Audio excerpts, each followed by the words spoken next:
दोस्तों IBACIO की record number of seats निकल चुकी हैं और 10 अगस्त इस फॉर्म को भरने की लास्ट डेट है। 3717 सीट्स, पहली बार इतनी ज्यादा सीट्स निकली हैं। दोस्तों मैंने भी इस एग्जाम को दिया और सक्सेसफुली क्लियर किया और आप देख सकते हैं ये है मेरा ज्वाइनिंग लेटर। मैंने यहां पर अपना नाम, अपने फादर का नाम, अपनी सैलरी, कहां पर मेरी पोस्टिंग थी एग्जैक्टली, ठीक है, कुछ ऐसी कॉन्फिडेंशियल इंफॉर्मेशन है उसको मैंने ब्लैकआउट किया है यहाँ पे, जिससे कि मैं अपनी पर्सनल स्पेस मेंटेन कर सकूं। नहीं तो मेरा फोन नंबर भी लिखा है इस पे, एड्रेस भी, एवरीथिंग। तो यहाँ पर आप देख सकते हैं कि मैंने एग्जाम कब दिया, ये यहाँ पे लिखा हुआ है, और उसके बाद मेरी जो ये लेटर है कब आया और मेरी जो पोस्टिंग है वो कहां पर होनी थी, दैट मैं आपको यहाँ पर दिखा रहा हूं। तो ये मेरा ज्वाइनिंग लेटर है दोस्तों इस एग्जाम का। अब आप मुझसे पूछेंगे कि सर इतनी अच्छी जॉब आपकी लगी थी, या आपने इस जॉब को ज्वाइन क्यों नहीं किया? तो दोस्तों मैं आपको बता दूं, आज मैं इस लेक्चर में आपको 5 ऐसे पॉइंट्स बताऊंगा जिसकी वजह से मैंने इस जॉब को ज्वाइन नहीं किया, और वीडियो के लास्ट में आपको बताऊंगा कि क्या मैं आज इस बात को रिग्रेट करता हूं, क्या मुझे आज भी ये दुख होता है कि मैंने क्यों इस जॉब को ज्वाइन नहीं किया। ये बात भी मैं आपको दोस्तों बताने वाला हूं। तो बिना किसी देरी के चलिए दोस्तों इस लेक्चर को शुरू करते हैं और मैं आपको इसके बारे में पूरी कहानी बताता हूं। देखिए, शुरू करने से पहले मैं आपको बता दूं कि अगर आप भी इस एग्जाम को सक्सेसफुली क्लियर करना चाहते हैं दोस्तों, तो सबसे पहले तो देखो आपको अपनी टाइम बनानी पड़ेगी। भाई जो एग्जाम है वो लेट सितंबर में या फिर अगस्त में होने वाला है। अब क्वेश्चन ये उठता है कि सर क्या हम इतने कम समय में इस एग्जाम को क्लियर कर सकते हैं? मेरे भाई डेफिनेटली क्लियर कर सकते हो। लेकिन दोस्तों अगर आप सेल्फ स्टडी के थ्रू इस एग्जाम को क्लियर करना चाहते हो तो उसके लिए मैं ऑलरेडी वीडियो बना चुका हूं, और अगर आप हमारा बैच ज्वाइन करना चाहते हो तो वो भी आप कर सकते हो। हमारा IB का ACIO बैच जो है दोस्तों वो लॉन्च हो चुका है, जिसमें मैं खुद यहां पर टीच कर रहा हूं और आपको मेंटरशिप दे रहा हूं। मेरी पर्सनल मेंटरशिप आपको दूंगा। आपके कुछ सेशंस ऐसे होंगे जो आपको बताएंगे कि IB की जॉब के लिए क्या रिक्वायरमेंट है। स्ट्रेटेजी सेशंस में आपको देने वाला हूं। अगर आपको यहां पर ज्वाइन करना है तो आपको यूज करना पड़ेगा मेरा code, that is RT Live। इस कोड के साथ आपको सिर्फ हाईएस्ट पॉसिबल डिस्काउंट नहीं मिलेगा मेरे भाई, आपको इस कोड के साथ साथ मेरी पर्सनल मेंटरशिप भी मेरे भाई मिल जाने वाली है। तो जो मेरा कोड है दोस्तों वो है RT Live। आप जाइए और इस कोड को लगाइए और आपको मैक्सिमम पॉसिबल डिस्काउंट मिल जाने वाला है टेक्स्ट बुक पर। जो हमारा कोर्स है IB का वो बेस्ट कोर्स है, इतने सारे टीचर्स हैं, हर एक सब्जेक्ट के मल्टीपल टीचर्स हैं, आपको बहुत अच्छे से प्रिपरेशन करवाई जाएगी IB की। चलिए, तो मैंने इस जॉब को ज्वाइन क्यों नहीं किया आइए समझते हैं।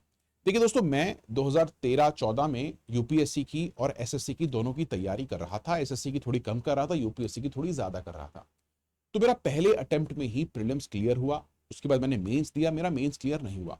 अब दूसरा अटेम्प्ट जब मैं दे रहा था तो उसमें भी मेरा जो प्रीलिम्स था वो क्लियर हो गया था, और जो मेंस था दोस्तों वो अगेन क्लियर नहीं हुआ था। तो सबसे पहली चीज, मैं UPSC के प्रीलिम्स को 2 बार क्लियर कर चुका था जब तक मेरे पास ये ज्वाइनिंग लेटर आया था। और दूसरी चीज ये है दोस्तों, जब मैं अपना थर्ड अटेम्प्ट दे रहा था तो मेरा इंटरव्यू आ गया था UPSC का, I cleared the mains examination. तो जब ये लेटर मेरे पास आया तो मेरा इंटरव्यू होने वाला था UPSC का। पहली चीज तो ये। तो फर्स्ट पॉइंट ये है दोस्तों कि मेरी शायद UPSC में जॉब लग सकती थी as an IAS, as an IPS। तो ऑफ कोर्स उसके सामने ये जॉब तो थोड़ी सी फीकी थी, इसीलिए दोस्तों मैंने इसको ड्रॉप किया। दूसरी चीज दोस्तों, मेरे पास ऑलरेडी एक और जॉब थी देखो मेरे टाइम पर ना इस जॉब का ग्रेड पे 4200 हुआ करता था, 4200 हुआ करता था। लेकिन आज के समय पर इस जॉब का ग्रेड पे 4600 हो चुका है। तो मेरे पास ऑलरेडी 4600 ग्रेड पे की एक जॉब थी, ठीक है। तो मैं उस जॉब को छोड़कर एक 4200 ग्रेड पे की जॉब को क्यों ज्वाइन करता? आप मेरी बात समझ रहे हैं?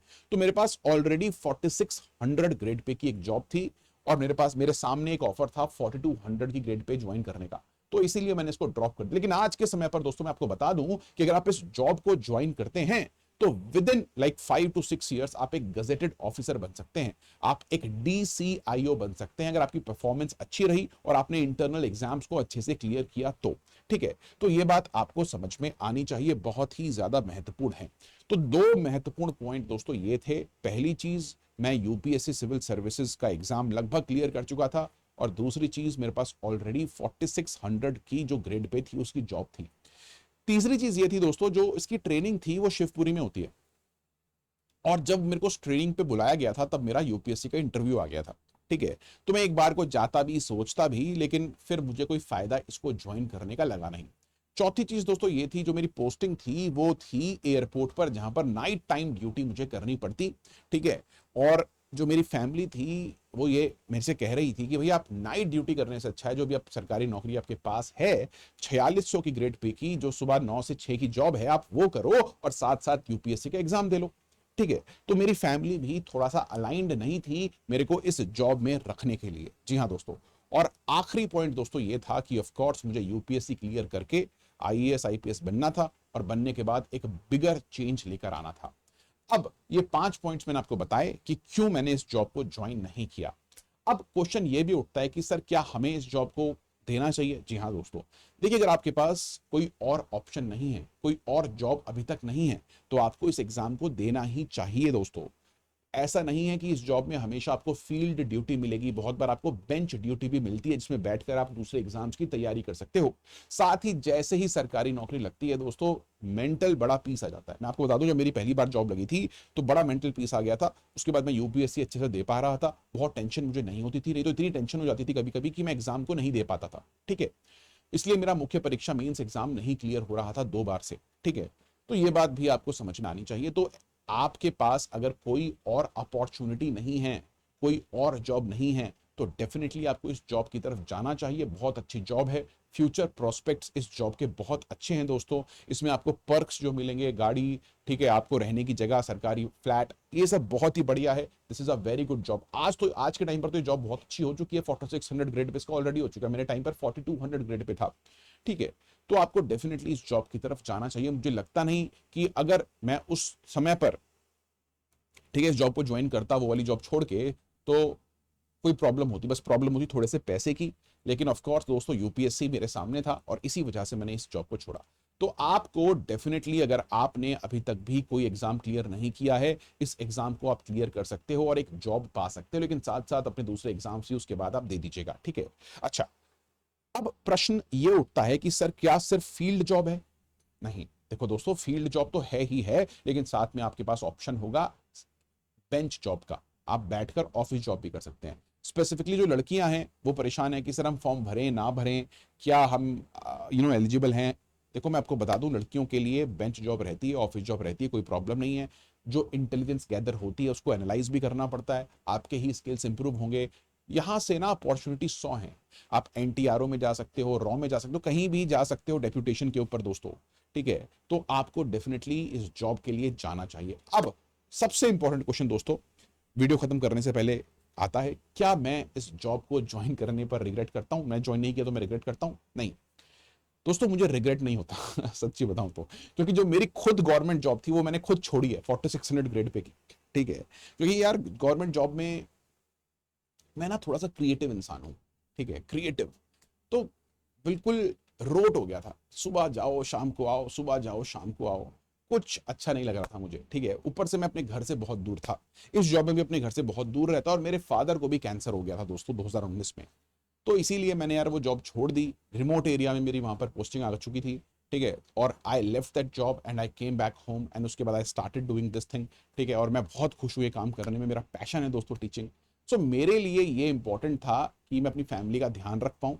ठीक है, क्योंकि मेरे अलावा मेरी फैमिली का और ध्यान रखने का उस समय पर कोई नहीं था दोस्तों।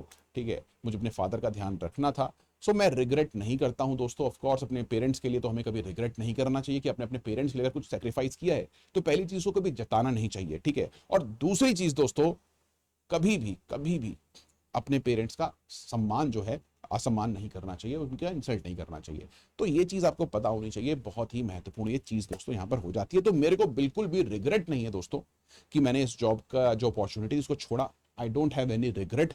जो मैं आज कर रहा हूं मैं बहुत खुश हूं दोस्तों उस चीज में। ठीक है, आई हैव नो रिग्रेट्स। लेकिन अगर आप अभी तक भी आपने जॉब नहीं पाई है आईबी में, तो भाई आप इस एग्जाम को दे लो, जॉब पा लो गवर्नमेंट में। आईबी की जॉब बहुत बढ़िया जॉब है, दैट इज इट। ठीक है, इसके साथ साथ मैं आपको दोबारा से बताना चाहता हूं मेरे भाई कि अगर आप आईबी एसीआईओ की तैयारी कर रहे हो तो ये बैच आपके लिए लॉन्च किया है हमने, देख लो। इस बैच के अंदर आपको मल्टीपल टीचर्स मिल जाएंगे हर एक सब्जेक्ट के। ऐसा बैच आपको और कहीं भी मार्केट में नहीं देखने को मिलने वाला है दोस्तों। साथ ही आपको सभी की सभी टेस्ट सीरीज, पीवाईक्यू, सब कुछ यहां पर मिल जाने वाला है। So don't wait, go and join this batch. तो दोस्तों इसी के साथ इस लेक्चर को यहां पर समाप्त करते हैं। मैं आशा करता हूं कि आपको आज की मेरे इस एक्सपीरियंस से कुछ ना कुछ इंसाइट्स अपने करियर के लिए मिल गई होंगी।